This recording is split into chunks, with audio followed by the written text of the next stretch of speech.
At a time when our world faces the threat of war, extremism, climate change, and increasingly a disregard for human rights, an international group of distinguished leaders gathered for the Conference of Hope to discuss the theme Universal Human Rights and Religious Freedom. The conference was held in Seoul, South Korea on November 12th. 기본권인 인권 가운데 가장 기본적이며 가장 기초적인 종교의 인권을 중심으로 보편적 인권에 기반한 종교의 자유라는 주제로 본 컨퍼런스를 개최하게 되었습니다. Several speakers delivered messages during the conference, streamed live globally and sponsored by the Washington Times Foundation and Think Tank 2022. Religious liberty long has been called the first freedom.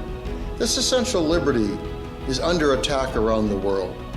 Religious liberty is like the famed canary in the mine, the violation of which warns us of impending danger elsewhere.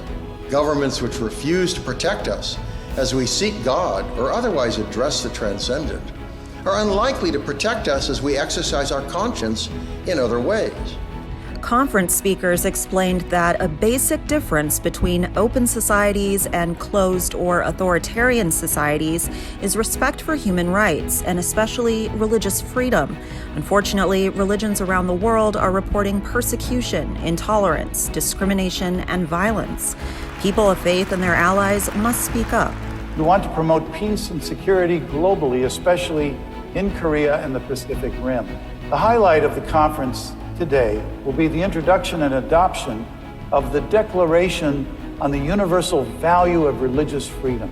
The conference declaration on human rights and religious freedom is a global call to action, a call for all people to stand firmly against all forms of intolerance, prejudice, harassment, and hate toward believers of the world's religions, reads the statement. Religious freedom is a hallmark of an open society and a democracy.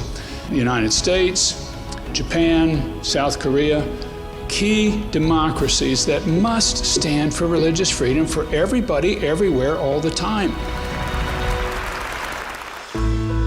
Keynote speakers pointed to the ongoing persecution of religious groups including Muslim Uyghurs, Tibetan Buddhists, Christians, Jewish, Muslims, Baha'is, Jehovah's Witnesses, Yazidis, Falun Gong, and more recently, members of the Family Federation for World Peace and Unification, formerly the Unification Church in Japan.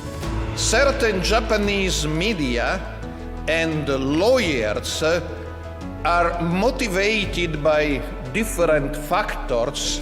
They are also trying to spread in Japan the international secular humanist ideology by accusing any religious movement that is visible and successful to convert members and obtain donations through brainwashing. That's the usual secular humanist ideology. It is my heartfelt and deep conviction that every human should have the most basic right of religious liberty. One fundamental principle and truth is that our rights do not come from government. They come from God. The current persecution of the Family Federation in Japan was addressed by several of the speakers, noting that attacks on the religion had intensified since the tragic assassination of the former Prime Minister Shinzo Abe in July. As a result, members of the Family Federation have reported death threats, harassment, false accusations, and verbal abuse. 最も悪質な人権侵害は、拉致監禁を手段とする脱会強要でした。1966年に始まり、2015年にほぼ収束するまでに4300名以上が犠牲になりました。Through our research, we are seeing that many in the media are trying to dissolve the movement in Japan without any legal due process.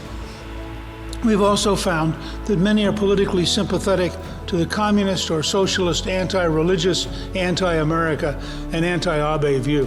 As a journalist, I have an eye for following the trajectory of a story, and this one is very strange. A charismatic former prime minister charting a future course for Japan is murdered by a disgruntled man with a homemade gun.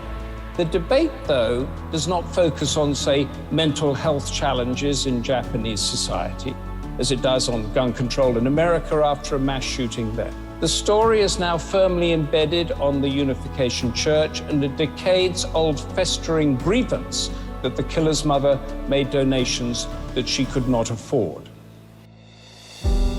After World War II, the Soviet Union was aggressively working to bring Japan into the communist sphere of influence.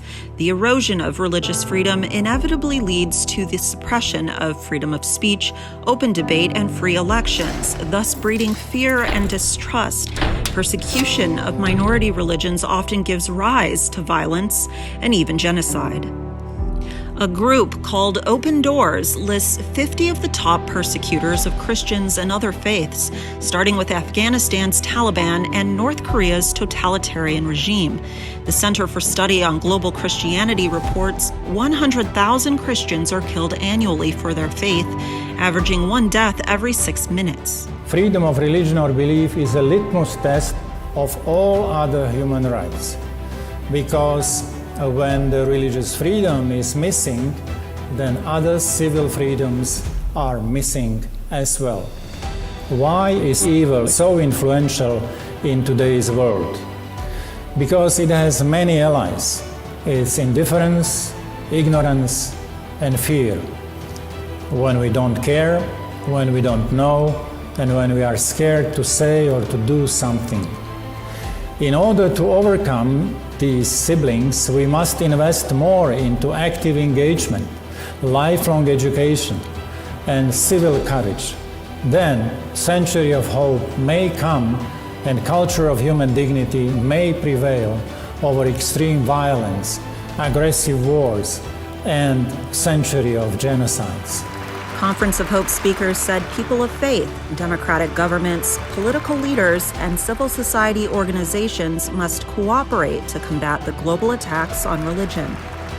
People and societies which dismiss the importance of spiritual values and moral guidelines are susceptible to lose their humanity.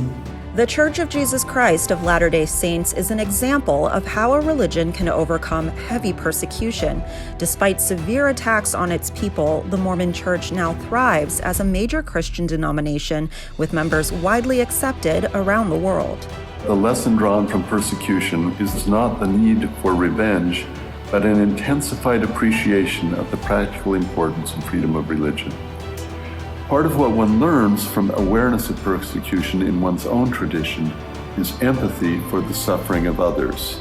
A forthcoming campaign will appeal to the global public to stand in solidarity with believers around the world in support of basic human rights and especially religious liberty. The Washington Times Foundation hosts numerous programs that address the issues of peace and security in the world. Think Tank 2022 regularly engages its worldwide network to promote dialogue, reconciliation, and peace on the Korean Peninsula. To learn more about the Conference of Hope and stand with its declaration on the universal value of religious freedom, please go to this website and sign your support.